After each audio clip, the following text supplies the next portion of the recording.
फर्ज मदद आपकी। इब्तिदा में जब इस स्लोगन का आगाज हुआ तो इसके बाद पुलिस वालों में वाकई मुस्तैदी आ गई थी। अवाम के साथ उनके रवैये में नुमाया तब्दीलियां नजर आने लगी थी। खुश इखलाकी का मुजाहरा आम हो गया था। फिर रफ्ता रफ्ता जैसे जैसे हालात बदलते गए, पुलिस वाले भी अपने पुराने तौर तरीके पर वापस आते गए। इन लोगों की करतूतों के बारे में मीडिया ने सबसे ज्यादा निशानदेही की। रिश्वत का बाजार गर्म होता गया। अवाम को हिरासा करना इनका मामूल बन गया। लोगों की नजरों से छुपकर भत्ता भी वसूल कर लेते हैं। मोटरसाइकिल, गाड़ी, बसों, ट्रक ड्राइवर से भी चाय पानी की मद में मुट्ठी गर्म कर लेते हैं। शक को बुनियाद बनाकर मासूम लोगों को परेशान भी करते रहते हैं। कमजोर पर अपनी ताकत का रोब जमाना अपना हक समझ लिया है। ये वो काली भेड़ें हैं जो महकमे की बदनामी का बाइस बनती हैं। मगर पुलिस वाले सारे ऐसे नहीं होते। सैकड़ों की तादाद में दहशतगर्दों से मुकाबला करते हुए पुलिस वाले अपनी जान का नजराना पेश कर चुके हैं। पुलिस वेलफेयर एसोसिएशन के इदारे हिदायत ट्रस्ट की जानिब से शहदा के लवाहिकीन के एजाज में एक शाम मनाई गई, जिसमें शहदा की बहादुरी को खिराज तहसीन पेश किया गया। शहदा के अहले खाना, मुअज़्ज़िज़ान शहर, महकमे के आला अफसरान और ख़वातीन व हज़रात शहदा को सलाम अकीदत पेश करने के लिए शरीके महफिल थे। पुलिस के आला ओहदेदारों ने शहदा की दलेरी का एतराफ़ करते और उनकी जुर्रत को दाद देते हुए उनके वरसा को महकमे की जानिब से तमाम सहूलतें फराहम करने का यकीन दिलाया। खानदान के अफराद को सिलाई मशीन और बच्चों में किताबों के तोहफे पेश किए। हमारी टीम के अफराद से चंद एक खानदान वालों ने महकमे के रवैये को तनकीद का निशाना भी बनाया। आज हम अपनी एपिसोड का पहला हिस्सा भी इन शहदा की अजमत को नजर कर रहे हैं। आप शहीद हाजी वकील अली की वालिदा और उनकी अहलिया। खानदान वालों को पुलिस डिपार्टमेंट से कोई शिकायत नहीं है। वो उनके ताउन को सराहते हैं। बुढ़ापे में बेटे ही माँ का सहारा होते हैं। माँ को अफसोस है कि बेटे से पहले इनको मौत क्यों नहीं आई, लेकिन वो भूल गई कि उनका बेटा आज भी जिंदा है, क्योंकि शहीदों को कभी मौत नहीं आती। ये शहीद हाजी वकील अली के बच्चे हैं। क्या हुआ था? शहीद किया था? बस ये तो तू ना पूछ। बेटे थे आपके? मेरा बेटा था। मैं कुरान शरीफ पढ़ रही थी, गोलियों की आवाज आ रही थी। मेरे मुंह से ये भी नहीं निकला अल्लाह रहम कर कि क्या हो रहा है। कह रहे ब्याह हो रहा है किसी का। जब भी फिर आकर देखो, जब भी मैं नफला पढ़ रही थी, फिर देखो तो मेरा बच्चा। ये मेरा कमांडो शेर, ये उसके बच्चे हैं, ये बीवी है, मैं माँ हूँ, मैं जिंदा, मैं मरी नहीं, मैं जिंदा हूँ। पुलिस के महकमे से मुतमईन है? ये लोग आपको तंग तो नहीं करते पुलिस वाले? अरे भाई, मेरा पोता, मेरा नवाज सब तैयार हो रहे कि मामू और हमारा चाचा के हम भर्ती पुलिस माई होंगे। नहीं, मुकाबला करेंगे। सुबह नाइट करके मतलब आ रहे थे, संडे था, तो कहने लगे कि नाश्ता नहीं बनाना, मैं बच्चों के लिए हलवा पूरी साथ आते हुए लेके आऊँगा। बस फिर मैं टेबल वगैरह साफ कर रही थी, मैंने कहा आएंगे, बस इतने में फायरिंग की आवाज़ आई है। बच्चे ने आके कहा कि ऐसे ऐसे आपके हस्बैंड को गोलियां मार दी। बस वहाँ पे मैं गई, दुनिया बदल चुकी, दुनिया बदल चुकी थी। हलवा पूरी भी मोटरसाइकिल पे टकी हुई थी, लेके आ रहे थे, सब खत्म हो गया। कितना टाइम हुआ शहादत? 17 अगस्त की शहादत थी तकरीबन। शायद 10वां महीना चल रहा है या 10 महीने हो गए। तो आपके ये 3 बच्चे हैं, तीनों बच्चे जी। अच्छा, पुलिस की तरफ से, महकमे की तरफ से कोई आपको शिकायत है? नहीं नहीं नहीं, हमारा बहुत साथ दिया।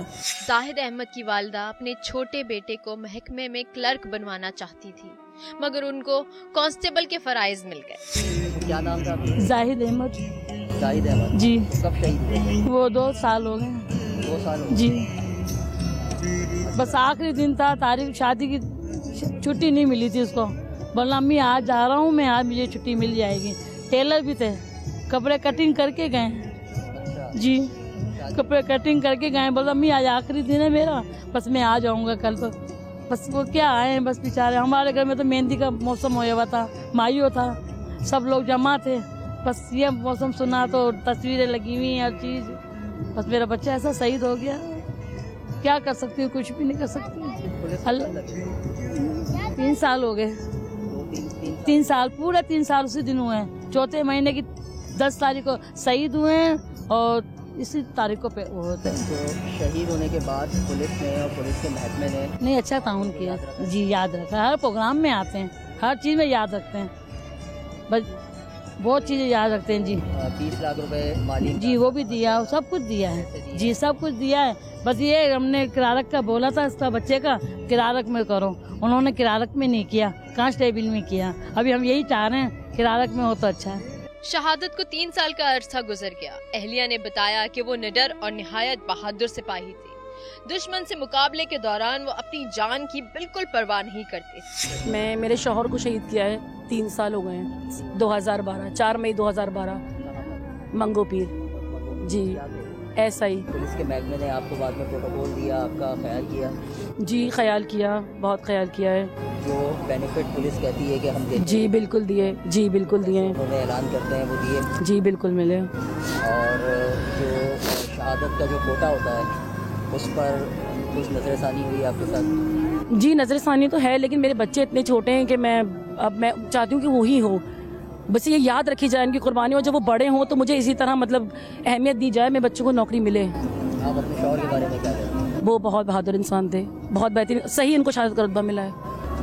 महकमे से आपकी कोई शिकायत है? नहीं, कोई शिकायत नहीं है। तो पुलिस के लिए आपने कुछ कहना है, कोई मैसेज देना है, या आवाम के लिए आपने कोई मैसेज देना है इस वक्त आपको देखें? आवाम के लिए तो बस यही मैसेज देना है कि जाहिर सी बात है, जो समझते हैं कि हमारे हौसले जो है वो पस्त हो गए, वो गलत समझ रहे हैं, और वो सोचते हैं कि उन्होंने हमें हरा दिया, लेकिन असल में तो वो हारे हैं। उन्होंने तो और लोगों को हौसला बुलंद कर दिया है। शहीद जीता है, जिंदा रहता है, बस यही कहना। और मैं चाहती हूँ कि इनको हमेशा याद रखा जाए, ताकि जब मुझे वक्त मिले, जब मेरे बच्चे इस काबिल हों, तो उनको उतनी अहमियत दी जाए कि वाकई शहीद के बच्चे हैं। अच्छा, ये जो शहीद के कोटे पे जो नौकरी होती है जी, तो उसका कोई आपसे क्लेम फॉर्म भरा है कि अब नहीं 10 साल बाद अगर आपके बच्चे को नौकरी की जरूरत? नहीं, अभी तक तो ऐसा उन्होंने नहीं कहा है कि 10 साल बाद, लेकिन मैं अब ज़ाहिर बात है इनसे ये अपना दावा करूँगी, उनसे ज़ाहिर बात है नजरसानी करेंगे इंशाल्लाह, उम्मीद है। आपके बेटे पुलिस में थे? पुलिस में था। कब से थे? 5 साल हो गए। 5 साल हो गए जी। क्या करते थे पुलिस में? उस कमांडो कोर्स किया हुआ था, कमांडो था। अच्छा, पहले काम करवाते रहे माशाल्लाह उससे। आप तो छुट्टियों में था, क्या नाम है, उन्होंने बुलाया काम पे। एक वो था, मेरा बेटा था, एक फैसल स्वादी था, बस मेरे बेटे को क्या किया ये पता ही नहीं है। कहाँ शहीद किया? ये इधर क्या नाम है, मंगोपीर रोड पे। उसमें ड्यूटी पे थे? ड्यूटी पे था जी, शहीद हुआ ना, ड्यूटी पे था। बोला किसी को देख के, पता नहीं क्या मुजरम देख के आओ। पुलिस वालों ने बोला जाके मुजरम देख के आओ। मुजरम देखने के लिए गए, जब वापस आए तो बोलते हैं तेरा बेटा, उसको एक गोली लगी, शहीद हो गया। मेरे को तो यही बताया, मैं तो नहीं थी, मैं गांव में गई हुई थी। आपको महकमे से, पुलिस की तरफ से कोई शिकायत है? आप क्या शिकायत करें, मैंने शेयर दिया, उन्होंने बंद करके दे दिया, क्या शिकायत करे वो। पुलिस जो ऐलान करती है शहादत के बाद जी, तो वो ऐलान इन्होंने पूरे किए अपने वादे? कुछ भी नहीं किया, कुछ भी नहीं किया, अभी तक कुछ भी नहीं किया। जो पैसे देने का वादा करते हैं वो पैसे नहीं दिए, अभी तक कुछ भी नहीं दिया। 20 लाख रुपए जो बोलते हैं वो? 20 लाख बोला कि वो उसको मिलेगा, क्या नाम है, तेरी बहू को, तेरे को नहीं मिलेगा। वो बेटा बेरोजगार है, उसको पुलिस में नौकरी नहीं मिली? नहीं मिली, ये ना ये साथ ही है। भाई आपको पुलिस में नौकरी क्यों नहीं मिली? बोला भाई जब तक भाभी हमारी नहीं आएगी तब तक नौकरी नहीं मिलेगी। भाभी कहाँ से नहीं आएगी? पंजाब से वापस। क्यों? वो आएगी ना, चेक मिलेगा, उसके बाद नौकरी मिलेगी। वजह कुछ भी हो, पुलिस हुक्काम को चाहिए कि वरसा के मामलात को तय करके शहीद की मां की दुश्वारियों को दूर करे, क्योंकि हुकूमती कवानीन और शरई कानून के मुताबिक मां भी तो हिस्से की हकदार होती है। मुश्किल हालात में अमनो अमान बरकरार रखने के लिए सड़क पर जलते हुए टायर हटाने के लिए हुजूम को मुंतशिर करने की खातिर पुलिस वालों को अक्सर लाठी चार्ज भी करना पड़ता है। एहतिजाजी मजमा बेकाबू हो जाने की सूरत में पुलिस वाले अवाम के नरगे में फंस जाते हैं और अवाम हुकूमत का गुस्सा इन पर निकाल बैठती है। कभी अवाम पुलिस के हक में तालियां बजाते हैं तो कभी दहशतगर्दों की गोलियों का निशाना बनते हैं तो कभी पुलिस के खानदान वाले टारगेट किलिंग का शिकार बन जाते हैं। अवाम को अमन सुकून फराहम करने के लिए ऑपरेशन के दौरान पुलिस वाले दहशतगर्दों की आंखों में आंखें डालकर उनका मुकाबला करते हैं, जिसमें वो अक्सर औकात घर वालों को सोगवार कर जाते हैं। ये हम जो आप देख रहे हैं ना, कराची में हम पाकिस्तान की बका की जंग लड़ रहे हैं। काफ़ी सारी साजिश आके यहाँ पे मर्ज हो रही है, जिसमें स्टेट ऑर्गन्स के ऊपर अटैक्स हो रहे हैं। वो पुलिस है, रेंजर्स है, आर्मी है, इंस्टीट्यूट से, बाकी डिपार्टमेंट से। तो हम वो वार लड़ रहे हैं और आप देख रहे हैं कि हमारे लोग शहादत भी दे रहे हैं, लेकिन हम भी इसके बावजूद भी इस मुल्क का जो तरक्की का जो पहिया है वो आगे जा रहे हैं। सिक्योरिटी सिचुएशन में बेहतरी आ रही है। अगर आप कंपेयर करें 2 साल पहले यहाँ की सूरत हाल थी, साल पहले की सूरत आज क्या है, अल्लाह का शुक्र है कि कराची काफ़ी बेहतर है। पुलिस मोबाइल पे ग्रेनेड मारा जिसमें 2 शहीद हो गए पुलिस वाले। जंग वाला वेपन है यहाँ पे सारा पुराना। शहीद पुलिस एहलकारों का चेक डिसऑनर नहीं होता।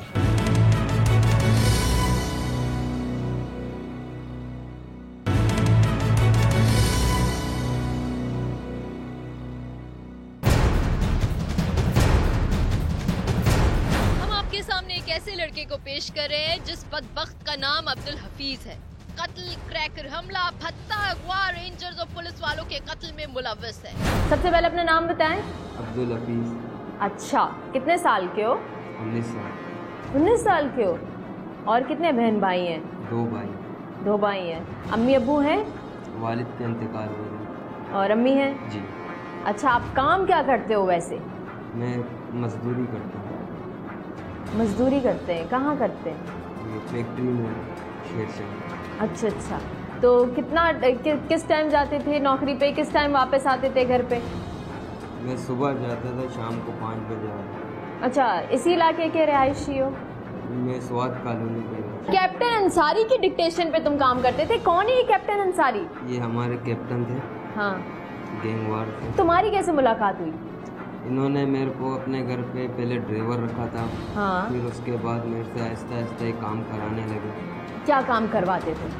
यही वारदातें, किडनैपिंग, बत्ताखोरी। अच्छा, और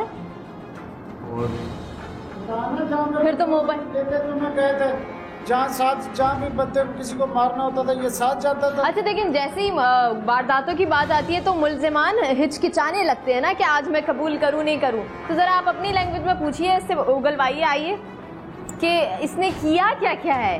बताओ ना, जब कैप्टन अंसारी के घर पे रेड किया था मोबाइल ने, फिर वहाँ पे जाके आप लोगों ने हैंड ग्रेनेड फेंका, बताओ। पुलिस मोबाइल पे हैंड ग्रेनेड मारा था उन्होंने। कैप्टन अंसारी के घर पे एक दिन पहले रेड किया, तो दूसरे दिन हमने मोबाइल पे हैंड ग्रेनेड मारा। अच्छा अच्छा, 1 मिनट। कैप्टन अंसारी जिनके ग्रुप का लीडर था, उनके घर पे पुलिस का ऑपरेशन हुआ था पिछली रात को। तो उन्होंने अगले दिन आके, अच्छा उसमें वो मारा गया इनका लीडर। अच्छा, जब लीडर मारा जाता है तो लड़के तो परेशान हो जाते हैं ना, हमारा लीडर मर गया। तो तुम लोग परेशानी हो, इधर उधर नहीं फैल गए? बस हम परेशान ही हो गए, लीडर हमारा मर गया, इस वजह से हम गुस्से में थे। हमने दूसरे दिन जो है पुलिस मोबाइल पे ग्रेनेड मारा। अच्छा, मुझे ये बताओ, ये अंसारी के पास ये सारा असलहा आता कहाँ से था? ये वारदातें किस बेस पे करवाता था? ये गैंगवार मंशियात का अड्डा था इनका बहुत बड़ा, उसी के पैसों से ये असला वगैरह मंगाते थे। ये वारदातें अलग, मंशियात का धंधा अलग, हर गलत काम जो है वो कर रहे हैं। करता था। यहाँ उसकी बड़ी दाग बैठी हुई थी, पर्चियाँ देना, 5-5, 10-10 लाख भत्ता नहीं देना, उनको जाके फायर करना, किल करना, मारना। अच्छा, रिसेंटली आजकल पुलिस वालों की टारगेट किलिंग बहुत हो रही है। इवन अब तो ये कह दिया है कि इतनी गर्मी, सख्त मौसम में भी पुलिस वाले बुलेट प्रूफ जैकेट्स पहन के बैठे, हेलमेट पहन के बैठे। ये सिर्फ और सिर्फ ऐसे लोगों की वजह से है ना? बिल्कुल बिल्कुल, ज़रा ये इनके बड़े अपने इनके एक मारते हैं फिर दिल खुल जाते हैं। अच्छा, इसने क्या तुमने आज से पहले किसी और को कत्ल किया? जी। इसने कत्ल और किए हैं? इसने इतनी सी उम्र में 19 साल का कत्ल किए, उनके साथ मिलके 17 कत्ल। 19 साल की उम्र में 17 कत्ल। ये तुमने शुरू कब किए ये गलत काम? 3-4 साल। 3-4 साल में इतना बड़ा तुमने रिकॉर्ड बना लिया कि तुमने भत्ताखोरी भी की है, तुमने टारगेट किलिंग भी की है, तुमने स्नैचिंग भी की है, तुमने पुलिस मोबाइल पे ग्रेनेड कत्ल तो इसने मदीना कॉलोनी में किए, वो 2013 में। नशा करते हो? जी। कौन सा? चरस की। तो इसकी तुम्हें आदत पड़ गई थी? जी। तो ये नींद नहीं आती थी इससे? नहीं। फिर क्या करते थे? ये हम इसलिए इस्तेमाल करते थे जहाँ कहीं हमें काम करना होता था या बत्ता लेना होता था या मटर करना होता था, उस टाइम हम ये नशा इसलिए इस्तेमाल करते थे ताकि तुम लोगों को कुछ होश ही ना रहे। नहीं रहे। तो घरों में डकैतियाँ भी की हैं क्या आपने? मोहल्ले में ही? बहुत। तो पैसे डिवाइड कैसे करते थे कि ये तुम्हारा हिस्सा है, ये मेरा हिस्सा है, कैसे करते थे? हम जितने लड़के आपस में जाते थे वो पहले अपना हिस्सा करके बाकी हिस्सा अपने कैप्टन को देते थे, आधा उसको देते थे, आधा हम आपस में तकसीम करते। अच्छा, कभी ऐसा हुआ है कि तुम मोबाइल छीन रहे हो या छोटी मोटी वारदात कर रहे हो तो उसमें भी तुमने किसी को कत्ल कर दिया? एक मोटरसाइकिल सवार को कर दिया। कैसे? वो फ़ोन नहीं दे रहा था। हाँ, उसको हमने गोली मार दी। अच्छा, ये लोग अभी तक वारदातें करते आ रहे हैं? अभी तक ये बत्ते की पर्चियाँ भी देते हैं, बत्ते फ़ोन भी करते हैं, बुलेट्स भी बेचते हैं। अच्छा। और इसकी ज़्यादातर जब भी मैंने लोकेशन निकालने की कोशिश की तो ये इनके एरिया से डब्बा कॉलोनी है, वहीं से आई। अच्छा, इनके खिलाफ कोई सबूत, कोई गवाह मिला है? बिल्कुल, इसको आइडेंटिफिकेशन की है, जितने कम से कम 8-10 फोटो। अच्छा, मैंने सुना था रेंजर्स वाले को भी इसने मारा है? बिल्कुल, एक रेंजर वाले को भी मेरे पास है। मेरे साथ मेरा साथी अवैस हजारिया था, जिसके साथ मिलके मैंने ये नासिर शाह ANP वाले को ये नमाज़ पढ़ के निकला, हमने से मारा। अच्छा, तो तब रहम नहीं आया कि वो मस्जिद से नमाज पढ़ के निकल रहा है, मैं इसे नहीं मारूं? नहीं, हमारा दुश्मन था, हमने इसलिए से मारा। आपका दुश्मन था या किसी और का था? हमारे कैप्टन का दुश्मन हमारा दुश्मन हो गया। अच्छा, इसके अलावा और क्या किया है तुमने? इसके अलावा अब चौकी के रास्ते में हमने कार वाले को रोका। क्यों रोका? उससे हम लोग सामान छीन रहे थे तो वो अपना सामान नहीं दे रहा था, उसे भी हमने मार दिया उधर ही। ऑन द स्पॉट मार दिया? जी। क्या सामान चोरी किया?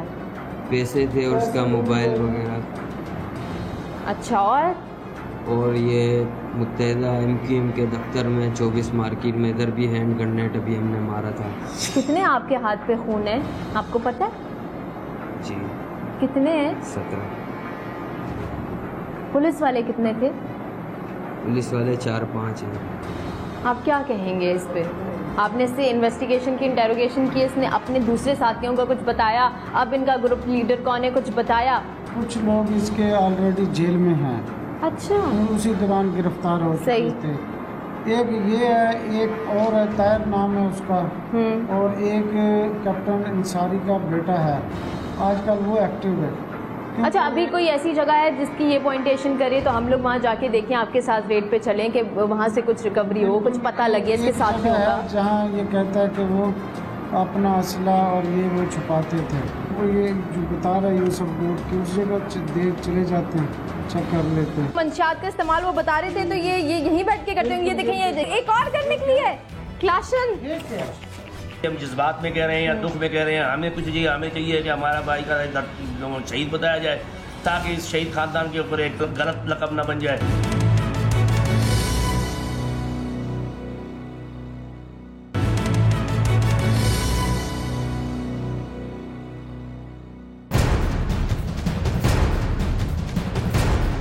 SHO रफाकत अली ने हमें बताया कि मुलजिम ने उन अड्डों का इंकशाफ किया है जहां वो असलहा और मंशियात छिपाते हैं। हमने पुलिस की मदद से इन ठिकानों पर छापा मारा। यही जगह है ना? अच्छा, ये तो कोई बड़ा एरिया लग रहा है, इसके अंदर हम चलें या भी रिस्क है? अभी चलते हैं, देखते हैं। तो ये खाली जगह है,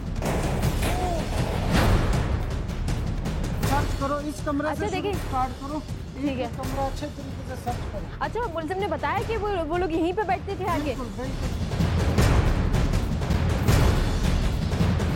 ये क्या है? चर्च, यानी ये जो मंशियात का इस्तेमाल वो बता रहे थे, तो ये यहीं बैठ के करते होंगे। ये देखें, ये सिगरेट का डब्बा भी पड़ा हुआ है। अच्छा, ठीक है। ये चर्च का इस्तेमाल भी। ये कितनी होगी चर्च? ये मेरा ख्याल आधा किलो तो है।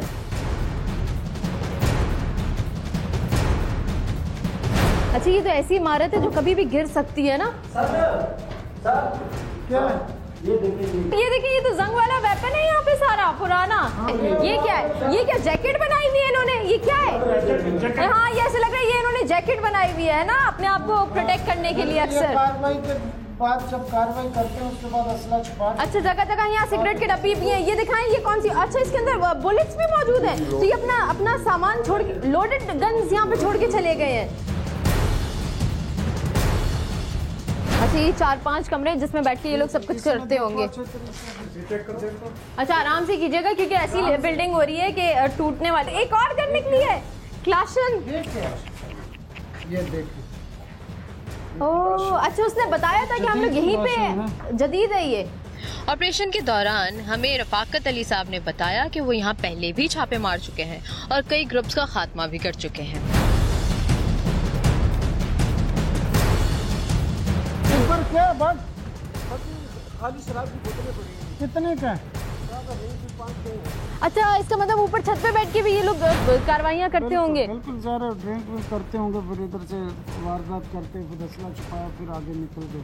अच्छा, अभी तक क्या क्या रिकवरी हुई है? इधर ला, एक ये देखो, ये चर्च है। अच्छा, ये तो बिल्कुल पता नहीं लग रही थी चर्च है क्या है ये, बहुत पुरानी पड़ी हुई है। लेकिन है कोई आधा किलो मेरा ख्याल है। ये कलाशन मिली है। अच्छा, ये देखिए, ये आधा किलो चर्च है, कलाशन है, टीटी गन्स यहाँ पे मिली हैं। 2 9mm, एक पिस्तौल है और ये कलाशन। अब आगे चलते हैं, वो जो दूसरी उसने की थी जो ग्रेनेड मारा था हमारे पुलिस पे। अच्छा, तो वो इस जगह से करीब है क्या? काफी थोड़ा फासले पर है। अच्छा, तो फिर यही होता होगा ना कि करीब करीब में वारदातें करके यहाँ पे आके छुप जाते होंगे, इनका हाइड आउट है।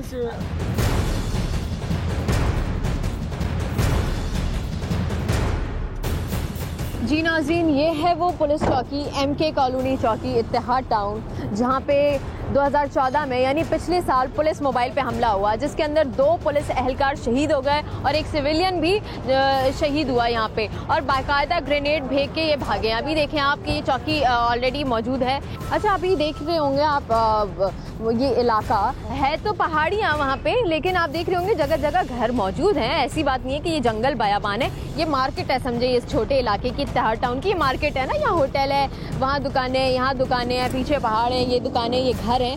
तो इस जगह पे पुलिस मोबाइल खड़ी हुआ करती थी पिछले साल तक सुबह 7 बजे। अच्छा, इधर खड़ी होती थी। अच्छा, ठीक है। और यहीं पे उन पे हमला किया और वो लोग चले गए।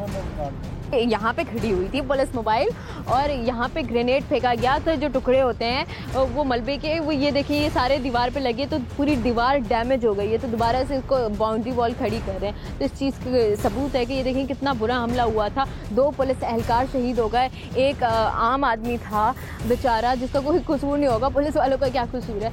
सब के सब जो हैं इस तरह टारगेट कर दिए गए, सबके सामने हुआ है ये।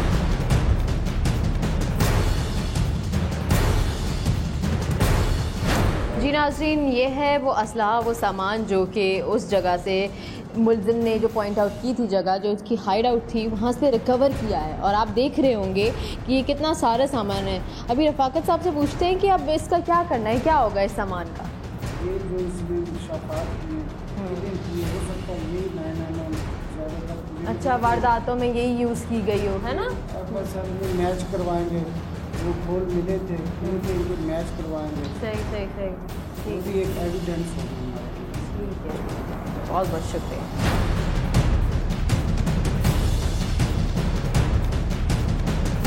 मैं इस वक्त एक ऐसे ख़ानदान के साथ मौजूद हूँ जिसने पुलिस डिपार्टमेंट के लिए बहुत ज़्यादा कुर्बानियाँ की। वालिद हों, भाई हों, सब ने दिल लगा के काम किया इस डिपार्टमेंट के लिए, हमारी आवाम के लिए। सब इंस्पेक्टर हाशिम गौरी साहब के साथ एक घिनौना वाक़या सरज़द हुआ शरीफाबाद थाने के अंदर। उनको बुलेट शॉट पे कत्ल कर दिया गया। अब वो कत्ल था या क्या था, इसकी स्टोरी फैमिली से पूछेंगे, लेकिन फैमिली इस बात पे क्वेश्चन कर रही है हमारी हुकूमत से भी, पुलिस डिपार्टमेंट से भी, कि जो शहीद है उसको शहीद का रुतबा क्यों नहीं दिया गया, जबकि उसका वालिद भी शहीद रहा। कि भाई बहनें तमाम अहले खाना यहाँ पे हैं, इनसे हम बात करते हैं। अस्सलाम वालेकुम। क्या हुआ था हाशिम के साथ? हाशिम भाई शरीफाबाद थाने पे तैनात थे। 20 तारीख को दिन के 11 बजे वो ड्यूटी पे गए। अपनी वाइफ से उन्होंने कहा है कि मैं जल्दी आ जाऊंगा। उनकी कोई तबीयत सही नहीं थी, उन्होंने कहा मैं आके अस्पताल लेके जाऊंगा। 12:04 पे उनकी वाइफ के मोबाइल पे उनकी कॉल आई है कि मैं खैर खैरियत से पहुंच गया हूं, और थोड़ी देर में बताया कि सब इंस्पेक्टर हाशिम गौरी कत्ल हो गया। मैं बड़ा टेंशन में आ गया। SHO कह रहे हैं कि उसका जो है पोस्ट मास्टर क्या कराओगे, बस ले जाओ दफना लो। तो ये बताइए कि इतना अर्सा पुलिस डिपार्टमेंट में रहने के बाद ये इस तरह की दुश्मनियाँ भी बढ़ जाती हैं, तो क्या ऐसी कोई दुश्मनी थी? नहीं, उनकी तो कोई दुश्मनी मैंने कहा नहीं थी। वैसे जो है उनकी वाइफ ने बताया कि भाई वो कुछ खौफजदा थे, कुछ मैं समझ रहा हूँ कि मेरे कोई साथ कोई रेकी वगैरह हो रही है। अच्छा, मुझे वो हिस्ट्री बताइए आपकी फैमिली की, जिस तरह आपके वालिद जिस तरह शहीद हुए, क्या था? 1971 में मैं ईस्ट पाकिस्तान जब जंग शुरू हुई है उसमें जो है मेरे वालिद साहब पहले आर्मी में थे, आर्मी से रिटायर हुए तो पुलिस में थे। सांगड़ पुलिस से वो वहाँ गए थे। वहाँ जाने के बाद जो है वो जंग के दौरान जो है 3-4 माह बाद इतला आ गई कि वो शहीद हो गए। तो अभी आप लोगों के साथ मसला है कि आप क्या चाहते हैं, कौन सुने आपकी, क्या फरियाद है? हमें सबसे पहले तो शहीद का खानदान हो गया, इतने शहीद हो गए। इसके बाद ये सब जो है हमारे आर्मी में रहे, वालिद साहब आर्मी में रहे, मेरे बड़े भाई मोहम्मद आर्मड कोर्स में रहे डेक में, उसके बाद ये नेवी में रहे। मेरा बेटा है अभी वो एयरफोर्स में स्क्वाड्रन लीडर है। तो फोर्स में पुलिस में सब हम लोग रहे हैं। हम लोग जो है बहादुर कौम है, गौरी ख़ानदान से हैं। हम लोग जो है मुकाबला करना जानते हैं, शहीद होना जानते हैं। इसी तरीके से हम कहते हैं कि हाशिम भाई जो है हमारे शहीद हैं और उनको शहीद का लक़ब दिया जाए। जब हम प्रेस क्लब गए थे तो हमारे पास SSP ताहिर नूरानी साहब, चौधरी असद साहब और SHO अजीज़ाबाद सलीमुल्लाह कुरैशी, ये सब लोग आए थे। इन्होंने हमारे मुतालबात सब मान लिए थे। चौधरी असद साहब ने कहा कि ठीक है, आपको जो है शहीद का दर्जा दिया जा रहा है, आपको जो है और फुल एजाज़ के साथ दफनाया जाएगा। तो सऊदाबाद मलिक हेडक्वार्टर में उनकी नमाज जनाजा फुल पुलिस एजाज़ के साथ हुई, लेकिन राइटिंग में नहीं दे रहे। क्यों राइटिंग में क्यों नहीं दे रहे? तो मैं शुक्रगुजार हूँ DIG फिरोज शाह साहब का भी। उन्होंने मुझे यकीन दिलाया कि भाई FIR भी होगी और आपको शहीद भी करा दिया जाएगा। अच्छा, FIR उस वक्त नहीं हुई? अभी तक FIR नहीं हुई। अभी तक नहीं हुई? अभी तक। तो अब आप लोग क्या अपनी नौजवान नस्ल को इंसिस्ट करेंगे कि वो दोबारा पुलिस में भर्ती हो? कभी नहीं, हम तो यही डर रहे हैं कि अब भर्ती करके क्या करें। जब 2 भाई भर्ती हुए हैं, दोनों के साथ ये हुआ है, तो अब ये उसकी औलाद को हम क्या भर्ती करें। हम तो समझते हैं कि पुलिस से दूर रहना चाहिए। अगर इसी तरीके से पुलिस नौजवानों के साथ, शहीदों के साथ या उनकी फैमिली के साथ सलूक किया गया कि वो बाद में दरबदर फिरें, हम आइंदा इसी हालात में अपने बच्चों को पुलिस में नहीं जाने देंगे। आपकी बहन है, कैसे थे? बस ये ना मानेंगे ना मानते हैं कि वो खुदकुशी क्यों लिखते हैं, क्यों टीवी पर देते हैं। अच्छा, टीवी पे खुदकुशी क्यों लिखते हैं और क्यों देते हैं? अच्छा, वैसे कोई परेशानी नहीं थी, कोई टेंशन थी? वो अपने बच्चों से इतना प्यार करता था कि कोई हद ही नहीं। अब ये तो भाई ने जज्बात में भाई ने कह दिया कि पुलिस में नहीं जाएंगे। मैं कहती हूँ क्यों नहीं जाएंगे, हमारा मुल्क है, हमारी पुलिस से क्यों नहीं जाएंगे? सही। अच्छा, तो अब आपका सिर्फ यही मुतालबा है कि शहीद का लक़ब दे दिया जाए। बाकी उनके बच्चों की जो कुछ भी हुआ हमने आप लोगों से पूछते आप लोगों ने क्या किया क्या नहीं किया। जैसे बहन कह रही है, हम जिस बात में कह रहे हैं या दुख में कह रहे हैं, हमें कुछ चाहिए, हमें चाहिए कि हमारा भाई का शहीद बताया जाए, ताकि इस शहीद ख़ानदान के ऊपर एक गलत लक़ब ना बन जाए, तो एक मजाक ना बन जाए। हमने मुतालबा किया है कि हमें कोई पैसा पाई न दे, कोई ज़मीन जायदाद न दे, कुछ न दे, हमारे भाई को शहीद करा दिया जाए। उसके ऊपर ये इतना बड़ा गलत दबाव लगाया नहीं जाए, इसकी FIR की जाए, तफ्तीश की जाए, दूध का दूध पानी का पानी हो जाए। अच्छा, जिस गन से शॉट लिया है तो वो उन्हीं की अपनी गन थी? ऐसा ही नासिर बता रहा है मेरा है। हाशिम के पास गन नहीं थी, नासिर कभी ली, नासिर अपने पास रखी। तो जिसकी गन से फायर हुआ है उसने क्या बोला कि क्यों गन लिया? उसने कहा जी बस उसने मांगी, मैंने दे दी। मैंने कहा ऐसे कैसे दे दी? वो बार बार बयान चेंज कर रहे, कभी क्या, उनके एक बयान है ही नहीं। मैंने SSP साहब से कहा, सैयद अली आसद, मैं बोला इनको बुलाओ, आप जो है इनके लहदा बयान लो। अच्छा, बॉडी देख के आपको क्या अंदाजा हुआ कि वाकई ये खुशुम? बिल्कुल, वो तो जो CCTV फोटो दिखाया उस पर दिखाया तो वो खुशुम जा रहा है, और वो नासिर जिसका असला आखिरी टाइम मुलाकात वो ऐसे कर रहा है, ऐसे कर रहा है। अच्छा, अगर कोई यूं करके अपना हेडशॉट लेता भी है तो उसका खून यहाँ पे आएगा, इधर आएगा, स्प्रेड आउट होगा। वर्दी पे खून नहीं है। वर्दी पे खून नहीं है? वर्दी हमें वापस भी नहीं की। क्यों नहीं की? यही तो शक है सब, वरना तो ये सारे सबूत मिल रहे हैं ना। ये तो हम बड़े हैं, हमारे जज्बात आप देख रहे हैं। उन बच्चों का आप सोचें, जब वो बड़े होंगे वो ये सुनेंगे लोगों से कि तुम्हारे बाप ने खुदकुशी की थी।